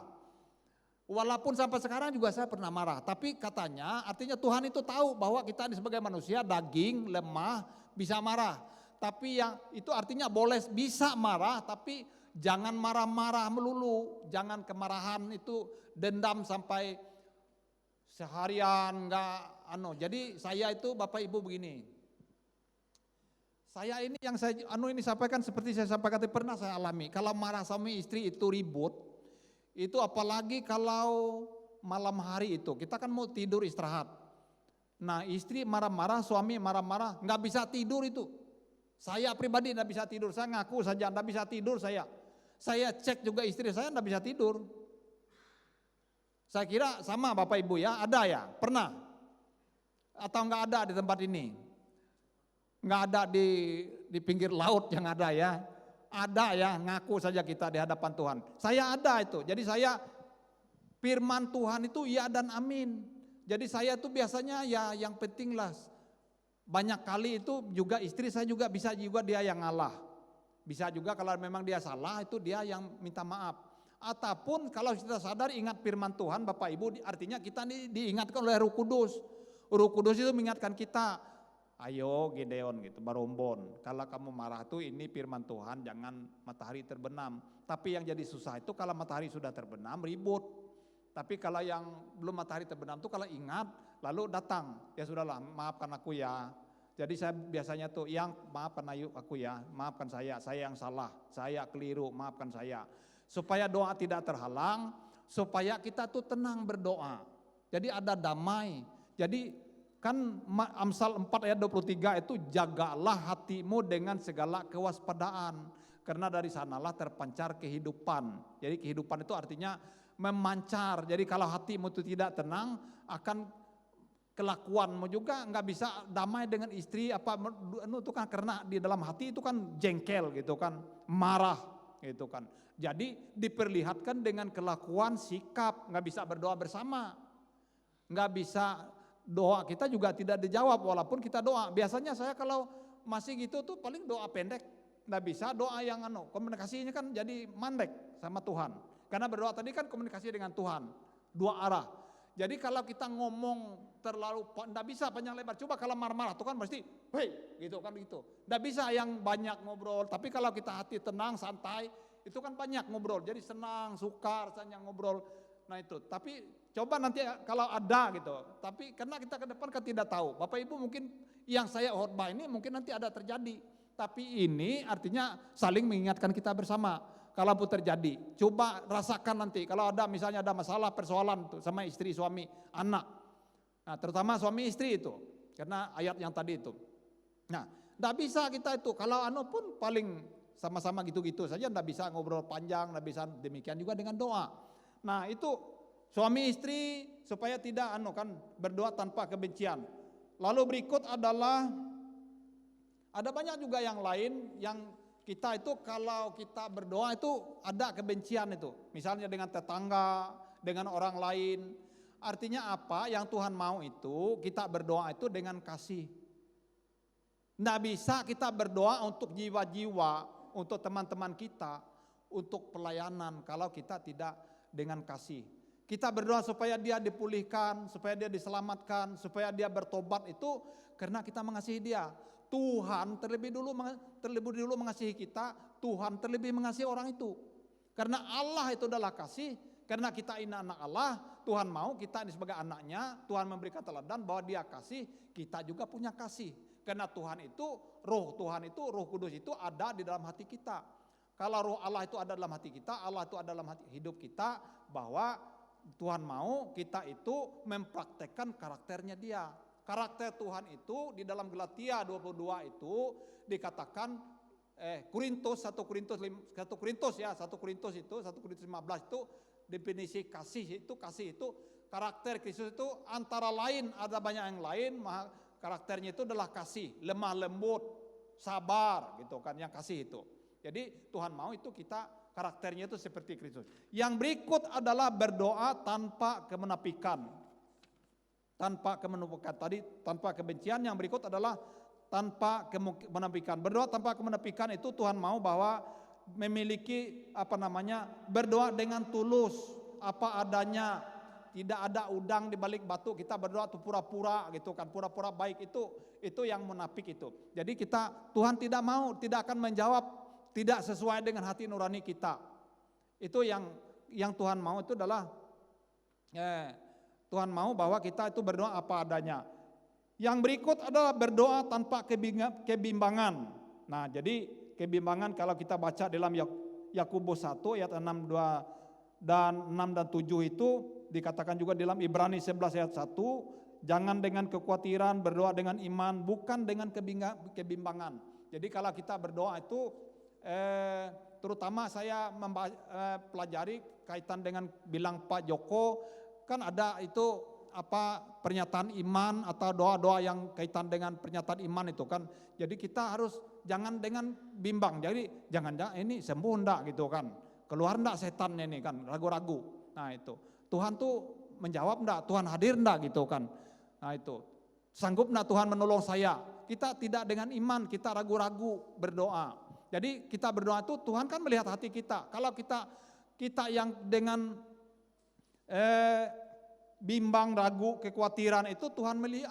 Artinya kalau kita khawatir, kita bimbang, ragu itu sama dengan, menurut saya itu artinya kita sama dengan tidak percaya dengan Tuhan. Kadang kita tahu, yakin dan percaya Tuhan Allah itu maha kuasa, Tuhan Allah itu sanggup merubah situasi, kondisi kita itu, problem, masalah itu menjadi berkat. Yang sakit disembuhkan, yang terikat dibebaskan, yang beban berat Tuhan berikan jalan keluar dengan cara yang ajaib dan heran. Tuhan menjawab dengan tepat waktu, Tuhan menjawab lebih daripada yang kita minta, doakan. Tuhan bilang, apa yang sudah kami minta dan doakan, kami percaya, kami sudah menerimanya, maka hal itu akan diberikan kepada kamu. Dan dikatakan bahwa kami yakin percaya, kami berpaling kepada Tuhan Allah memberi upah kepada orang yang sungguh mencari Dia. Itu Tuhan hadir, Tuhan mendengar, Tuhan menjawab. Itu dan itu kita di dalam doa itu perlu juga kita sampaikan, karena itu sesuai dengan firman Tuhan. Jadi berdoa itu sesuai dengan firman Tuhan, jangan khawatir. Menyatakan bahwa kita tidak khawatir, tidak bimbang, tidak ragu, itu kita sampaikan. Karena apa? Dikala kita berucap, Tuhan itu mendengar, malaikat Tuhan itu mendengar, setan iblis itu juga mendengar. Tuhan tahu hati kita. Itu artinya.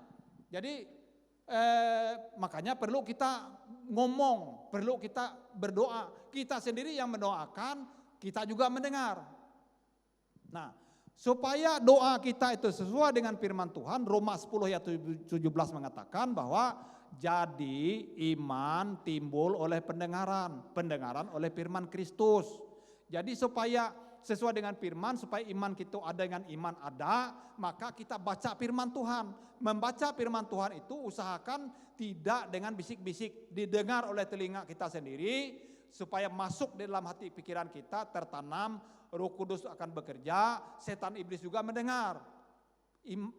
Karena kita percaya bahwa di dalam firman Tuhan katakan, firman yang keluar dari mulut Allah tidak akan kembali dengan sia-sia, tapi akan berhasil melakukan apa yang Tuhan perintahkan kepadanya. Makanya dikala dikatakan bahwa kita harus mengucapnya, karena ucapan yang sesuai dengan firman Tuhan itu, karena firman Tuhan itu berkuasa. Firman Tuhan itu karena dengan firman-lah Tuhan menjadikan yang tidak ada menjadi ada. Dengan firman Tuhanlah Tuhan menjadikan langit dan bumi.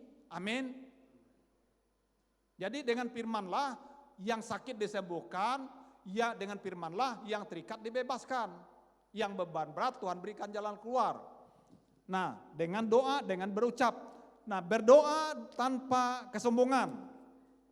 Nah, di sini dikatakan contoh Lukas 18 ayat 9-14, yaitu orang Farisi dan orang pemungut cukai. Kalau kita lihat itu, Lukas 18 itu, pemungut cukai. Dan kita melihat bahwa yang menganggap bahwa kalau kita ini kan tidak tahu Bapak Ibu ya, kita berdoa, dikala kita ibadah, misalnya saya khotbah Bapak Ibu di sebagai jemaat, kita kan tidak tahu bahwa misalnya saya ini misalnya secara pribadi berpikir bahwa oh saya ini khotbah lebih hebat dari yang jemaat Bapak Ibu, atau yang saya tadi duduk, saya pikir bahwa dalam hati saya, oh saya lebih hebat dari dia yang maju khotbah. Tapi Tuhan tahu. Artinya kalau kita berdoa, hati kita penuh dengan hal-hal seperti itu, kita berdoa. Itu artinya seperti orang Farisi itu kan, dia orang Farisi itu menganggap orang lain itu orang berdosa, dia itu orang yang orang benar, orang yang membayar perpuluhan, orang yang taat beribadah. Itu Tuhan tahu. Jadi kalau kita melihat bahwa orang pemungut cukai, makanya di dalam doa itu ada kita berdoa mengatakan kepada Tuhan mengampuni dosa salah dalam hidup kita. Ada salah, ada keliru, ada kesombongan, ada tutur kata. Kita minta ampun di dalam penuh itu. Supaya kalau kita baca juga dalam Yakobus, doa orang benar, katanya Yakobus 5 ayat 16, doa orang benar bila dengan yakin didoakan sangat besar kuasanya. Elia katanya manusia biasa, dia sungguh-sungguh berdoa 3 tahun 6 bulan tidak turun hujan, dia sungguh-sungguh berdoa maka turun hujan. Sungguh-sungguh berdoanya Elia turun hujan itu saya baca itu 7 kali dia berdoa. Jadi Bapak Ibu berdoa itu kalau kita juga baca di dalam tadi Hakim yang lalim itu, Tuhan tuh mau kita berdoa tidak jemu-jemu, walaupun dijawab karena memang, tapi kita sambil koreksi gitu maksudnya. Kita sambil koreksi bahwa kalau belum dijawab ini apakah memang kita kurang berdoa, apakah ada yang menghalangnya, dosa salah, atau ada yang dengan suami istri atau apa dalam kehidupan itu. Makanya ini tadi saya bilang bahwa harus ada introspeksi, ada check and recheck juga kita doa ini sambil seperti yang saya alami itu. Kenapa? Saya Bapak Ibu setelah saya berjalan ini, saya melihat jawaban-jawaban doa itu sudah mulai sekarang itu. Amin. Jadi saya itu anak-anak mulai dipulihkan, saya melihat apa yang saya doakan itu ada jawabannya, ada juga yang belum dijawab. Ada yang belum dijawab, tapi saya terus berdoa. Makanya tidak jemu-jemu, siang malam. Seperti Hakim itu, ibu yang janda itu datang kepada ibaratnya itu dicontohkan. Yesus sendiri berfirman ini. Yesus sendiri memberi perintah kepada kita sebagai anak-anak. Dicatat di dalam Alkitab supaya kita lakukan. Amin. Tidak jemu-jemu. Jadi ada mungkin kita yang belum dijawab oleh Tuhan, berdoa saja, tampil kita koreksi. Seperti saya sampaikan tadi, saya itu koreksi diri, mungkin hubungan saya istri saya, mungkin istri saya tersinggung, atau saya tersinggung. Ada kalanya saya dengan istri saya. Makanya saya selalu di dalam Amsal 4:23 tadi menjaga hati. Jadi saya misalnya seperti istri saya tadi, dia ada penuh tuh dia izin juga dengan saya. Saya kalau mau makan itu saya perhatikan istri saya bisa tersinggung itu. Karena di dalam firman Tuhan kan mesti melayani suami. Jadi sering tuh kalau contoh hal sederhana saja sebenarnya. Sederhana. Kalau kita makan istri tidak nyiapkan, tidak kasih minum. Maunya itu kan dalam hati saja. Mestinya kan dia sediakan minuman, sediakan kobokan, sediakan nasi, ambil Tapi saya perhatikan juga istri saya kan kalau itu kan dalam hati saya jengkel saya. Kenapa istri dalam ini terus terang jujur saja.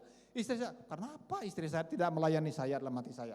Sedangkan saya ini sudah melayani istri saya ini. Selalu kita memperhitungkan jasa kita. Selalu kita melihat kesalahan orang lain. Tapi kita tidak koreksi diri kita. Mungkin kita ada kasar sikap kita karena hati kita jengkel. Hati kita jengkel kan tadi kan kehidupan Amsal 4 ayat 23 tadi. Sehingga hati yang jengkel itu menggambarkan perbuatan, sikap, tingkah laku kita. Itu coba kalau ini misalnya maaf Pak Hersonya bisa contoh ya. Kalau ini dengan ibu misalnya ada jengkel, pasti lain dikala dia hatinya plong, hatinya gembira adalah obat itu. Karena hati yang gembira itu katanya seperti hati itu ada pesta di dalam hati. Itu yang hati yang gembira itu.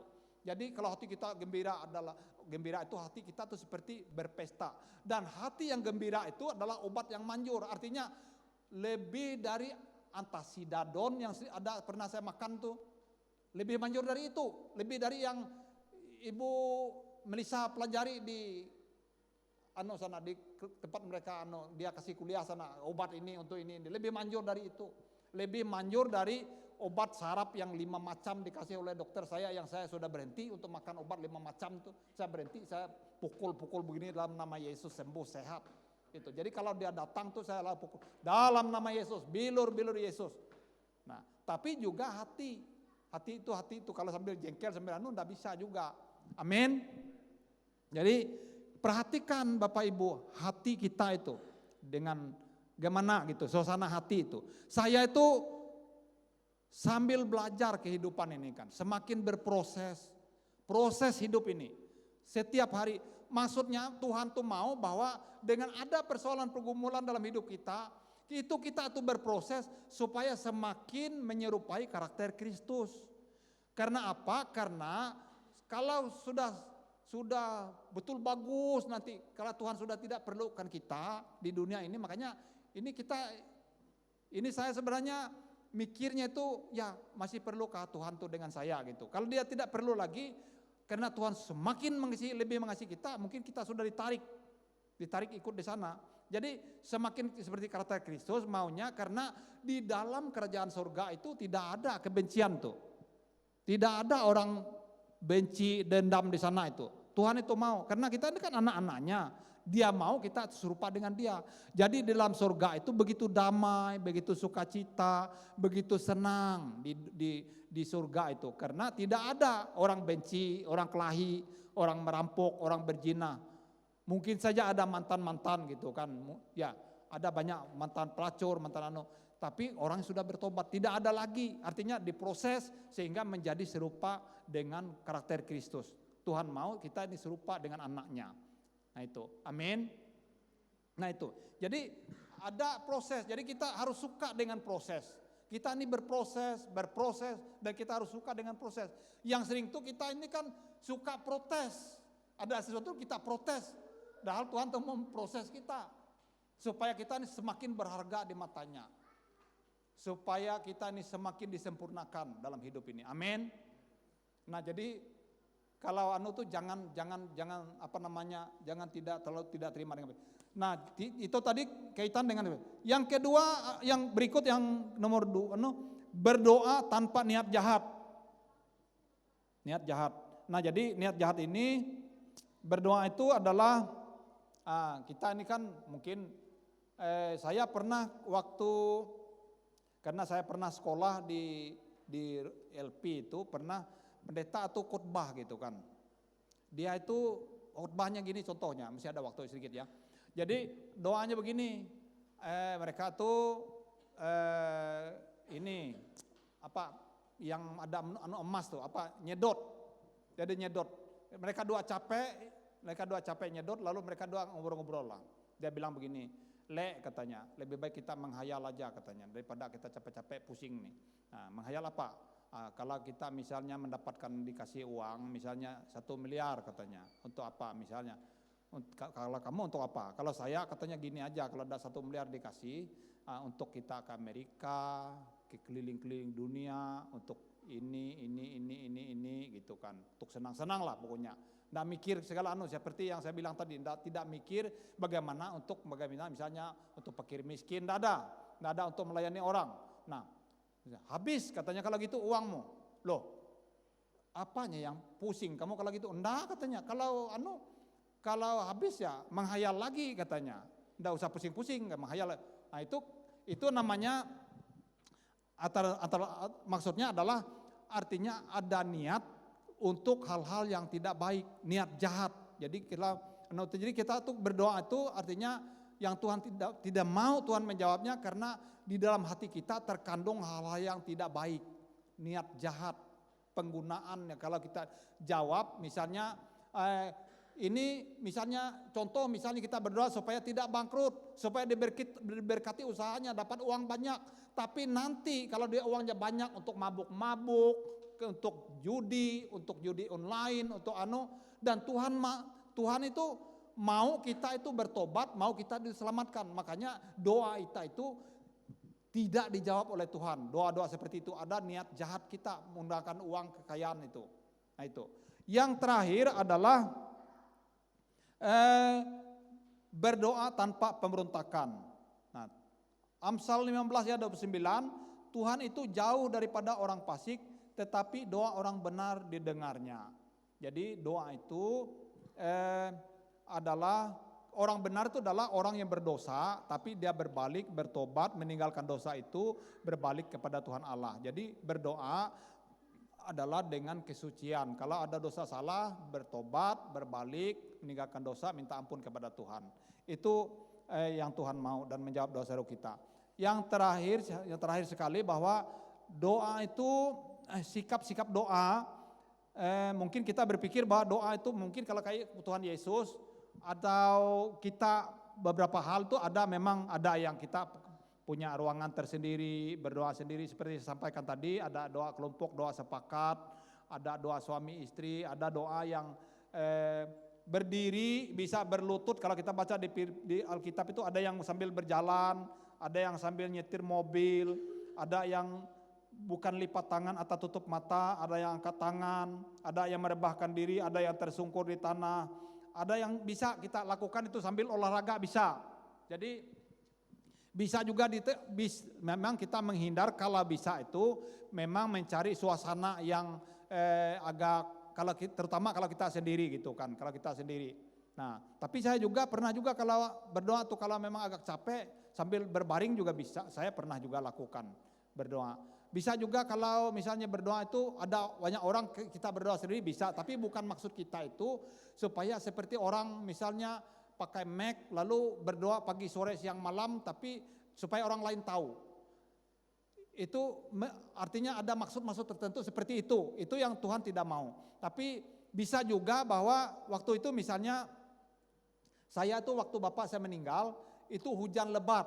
Jadi saya berdoa tapi karena orangnya banyak ya di mana lagi gitu. Saya berdoa saja di situ. Saya minta hujan itu berhenti karena air itu dalam. Saya minta hujan berhenti. Saya berdoa untuk itu 3 kali saya berdoa. Berdoa sekali enggak berhenti. Berdoa 2 kali mereka yang dekat-dekat saya memang sempat mereka dengar gitu. Tapi saya berpikir begini. Kenapa orang banyak? Kenapa orangnya situ ada? Karena supaya juga orang yang mendengar itu belajar percaya bahwa doa itu punya kuasa untuk menghentikan hujan. Tuhan tuh mendengar kita bahwa hujan tuh akan berhenti.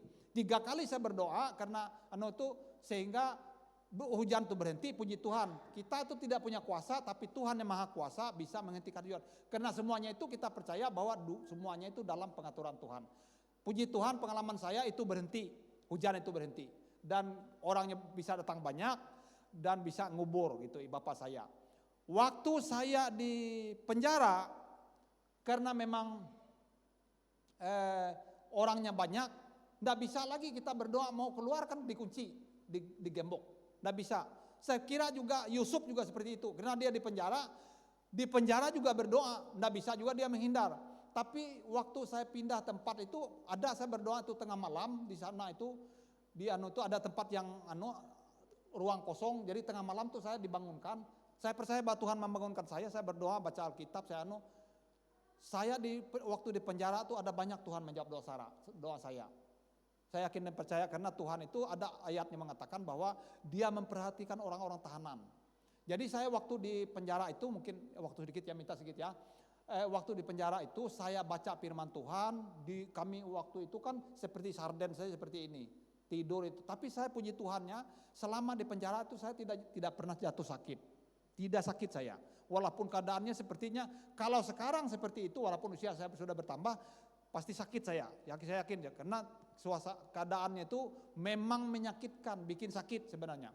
Tapi di penjara itu karena saya maunya itu walaupun dalam penjara, tapi suasana surga, suasana hadirat Tuhan. Karena Bapak Ibu, kalau saya mau tanya Bapak Ibu, di mana di dunia ini yang paling enak, paling menyenangkan, paling sejuk, paling enak? Menurut Bapak Ibu, di mana?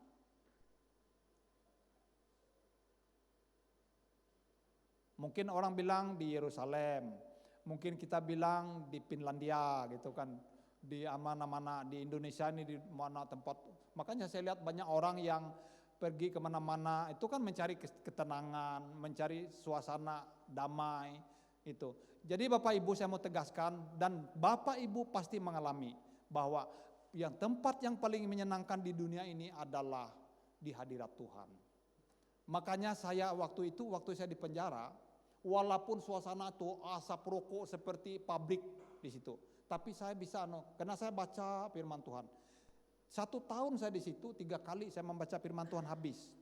Jadi sehingga menjaga suasana hati saya mengisi hati saya tidak mengisinya dengan kebencian, dengan orang-orang yang membuat saya masuk penjara. Saya tidak mau mengisi dengan sakit hati. Jadi saya mau isi dengan firman Tuhan. Saya tiap hari kesaksian saya, ada orang yang sudah saya saksikan di sini, tapi saya ulangi, ada yang 3 kali ke dokter, orangnya sakit, itu tidak sembuh-sembuh, dikasih obat oleh dokter 3 kali dia sakit, dia panggil saya, temannya panggil saya, dia minta doa. Saya bilang, kalau kamu percaya Tuhan menyembuhkan kamu sembuh. Saya percaya Om, katanya. Saya baca firman Tuhan, kami nyanyi, kami doa, dia sembuh. Tandanya buktinya dia sembuh, dia bisa jalan-jalan, waktu dibuka kunci itu dia jalan-jalan, dia kasih saya uang 10.000. Ini Om karena Om berdoa untuk saya kasih untuk Ibu. Saya bilang, kasih aja di gereja, yang menyembuhkan kamu kan bukan saya, Tuhan Yesus. Ya memang Tuhan Yesus, tapi kan Om yang berdoa. Jadi saya bilang begini, ya oke lah, saya terima 10.000 dikasihnya. Jadi orangnya sehat, 10.000 dikasihnya, saya ngambilnya pas istri saya datang menjenguk saya kasih dia uang 10.000, saya bilang, kamu besok ke gereja, waktu itu kami di gereja yang di Jalan Yusudarso itu, saya bilang taruh di gereja karena ini Tuhan menyembuhkan orang itu, ini kesaksian saya bilang bahwa Tuhan itu hadir di mana-mana. Makanya saya di dalam hal itu saya bilang sama mereka, saya ini kalau dibawa macam-macam itu, saya bilang saya ini masih anak Tuhan, saya bilang. Saya walaupun saya di sini, saya anak Tuhan. Amin. Jadi ingat bahwa makanya di dalam coba Ibu Bapak rasakan bahwa kalau Tuhan hadir, hadirat Tuhan ada itu, dikala kita datang kepada Tuhan, kita memuji menyembah Tuhan seperti di tempat ini, dikala kita sungguh-sungguh bahwa Tuhan itu hadir, ada di tempat ini karena 2 orang atau lebih berkumpul dalam namaku, aku hadir di tengah-tengah mereka. Suami, istri, ataupun sendiri pun, kalau Tuhan hadir, ada damai, ada sukacita, ada kelegaan, ada kelepasan. Ruh Kudus bekerja, bahkan Ruh Kudus itu mengurapi kita, iblis setan dijauhkan, godaan segala macam. Karena Tuhan kan berjanji bahwa berdoa supaya kamu tidak kena coba. Nah itu, amin. Terima kasih. Demikian saya sampaikan. Tuhan Yesus memberkati, kita tunduk kepala, kita berdoa. Terpujilah nama Tuhan di dalam nama Tuhan Yesus Kristus. Kami bersyukur Tuhan pada malam hari ini kami boleh belajar, kami boleh mendengarkan firman-Mu, dan Roh Kudus bekerja melawat setiap kami. Firman-Mu adalah kebenaran, firman-Mu berkuasa, biarlah firman-Mu yang memulihkan kami, memulihkan hidup kami. Apapun persoalan, pergumulan dalam hidup kami Tuhan, Engkaulah jawaban, Engkaulah jalan keluar. Engkau sanggup Tuhan menjadikannya tidak ada, menjadi ada oleh kuasa firman-Mu. Tidak ada yang mustahil di hadapan Tuhan, tidak ada yang tidak mungkin di hadapan Tuhan. Di dalam nama Tuhan Yesus Kristus kami percaya.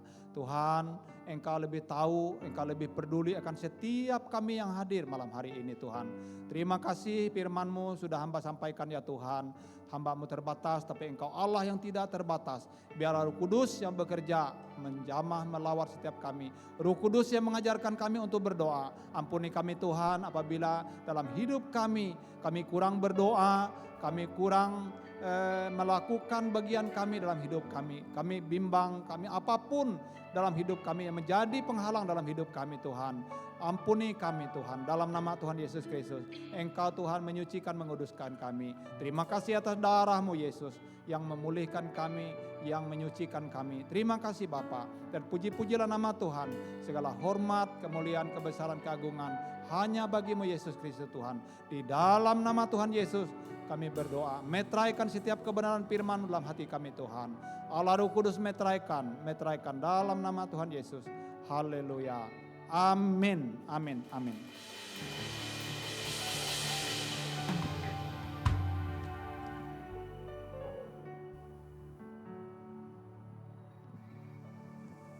Shalom jemaat IFLC Palangkaraya yang dikasihi Tuhan.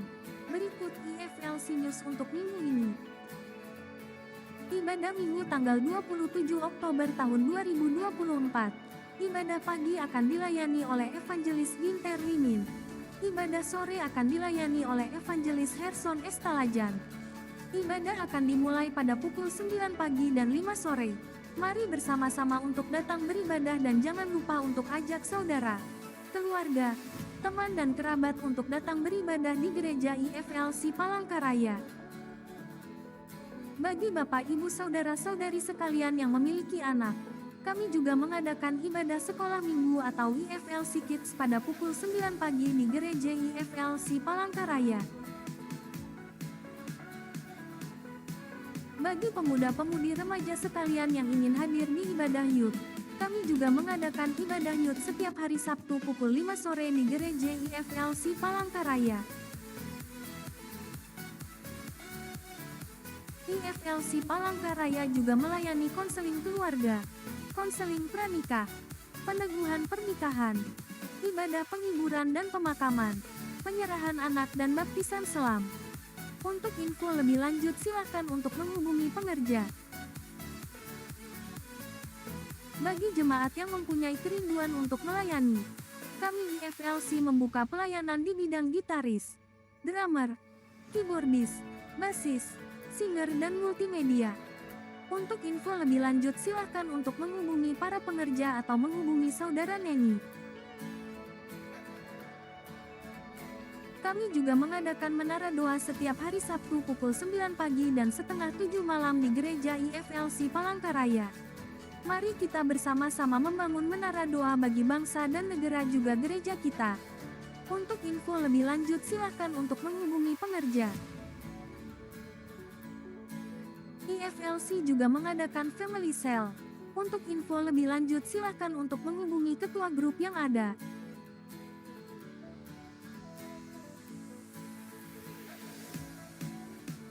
Bagi jemaat dan pengerja IFLC Palangkaraya yang ingin menabur persembahan, pembangunan, diakonia dan perpuluhan, dapat mentransfer melalui nomor rekening yang tertera. Kami mengundang Bapak, Ibu, saudara-saudari semua untuk mengikuti Morning Blessing yang diadakan setiap Senin sampai Sabtu pukul 5 pagi. Untuk link dan password akan di-share di grup jemaat atau silakan untuk meminta pada para pengerja. Demikian IFLC News untuk minggu ini. Tuhan Yesus memberkati.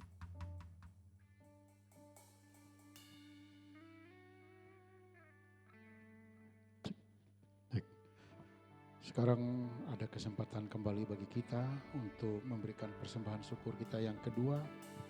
Namun sebelum kita sampaikan persembahan syukur kita dengarkan firman Tuhan di dalam 1 Tawarikh pasal 16 ayat yang ke-29. Berilah kepada Tuhan kemuliaan namanya, bawalah persembahan dan masuklah menghadap Dia.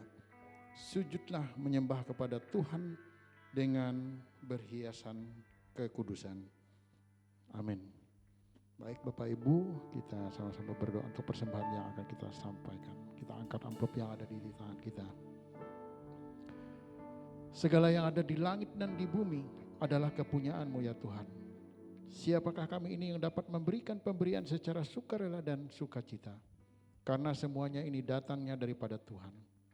Bersama barang duniawi ini Tuhan, kami serahkan tubuh jiwa kami sebagai persembahan yang hidup, berkenan dan berbau harum di hadapan-Mu. Terima kasih Bapa, kami sampaikan persembahan kami syukur ini di dalam nama Yesus. Amin.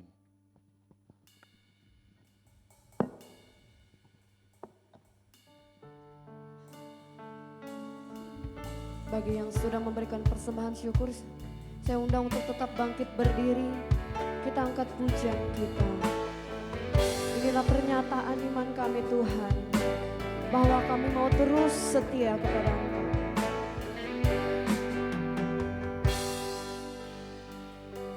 Sama-sama kita angkat pujian kita. Dalam kerinduanku kepada Yesus Tuhan.